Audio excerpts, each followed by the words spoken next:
మెదక్ జిల్లా నర్సాపూర్ నియోజకవర్గ పరిధిలోని వెల్దుర్తి మండల కేంద్రంలో స్వచ్ఛదనం పచ్చదనం కార్యక్రమాన్ని నిర్వహించారు. స్థానిక ప్రభుత్వ ప్రాథమిక ఆరోగ్య కేంద్రం వద్ద ఏర్పాటు చేసిన కార్యక్రమంలో తూప్రాన్ డిప్యూటీ డిఎంహెచ్ఓ విఘ్నేశ్వర ముఖ్య అతిథిగా హాజరయ్యారు. ప్రాథమిక ఆరోగ్య కేంద్రం ఆవరణంలో మొక్కలు నాటారు. సీజనల్ వ్యాధుల పట్ల ప్రజలు అప్రమత్తంగా ఉండాలని, పరిసరాలు పరిశుభ్రంగా ఉంచుకోవాలని అవగాహన కల్పించారు. ప్రభుత్వ ఆదేశాల మేరకు అన్ని ప్రాథమిక ఆరోగ్య కేంద్రాల్లో మొక్కలు నాటి చెట్లను సంరక్షించే ఏర్పాట్లు చేస్తున్నామని తెలిపారు.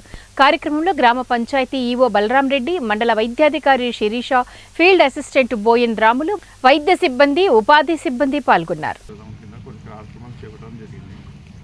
దాంట్లో ఏంటంటే ముఖ్యంగా మనం నీళ్ళు నిల్వ ఉండకుండా కొబ్బరి బొండాలు కానీ టైర్లలో కానీ ఎక్కడ నీళ్ళు నిల్వకుండా ఉండడానికి అవిని దాంట్లో ప్రివెంటివ్ మెజర్స్గా కస్టమర్స్ చేస్తున్నాం. మనం అట్లనే వాటర్ ఎక్కడ నిల్వ ఉంటే దాంట్లో ఆయిల్ బాల్స్ వేయడం, ఇక్కడ ఫీవర్ కేసులు వచ్చిన ఊళ్ళలో కూడా మనం ఫస్ట్ ప్రివెంటివ్ మెజర్గా అక్కడ ఫీవర్ సర్వే చేయడం జరుగుతుంది. అట్లనే క్యాంప్ కూడా పెట్టడం జరుగుతుంది. ఫీవర్ వచ్చిన ఒక 50 హౌసెస్లో స్ప్రేయింగ్ కూడా చేయడం జరుగుతుంది. మన ప్రస్తుతానికి మన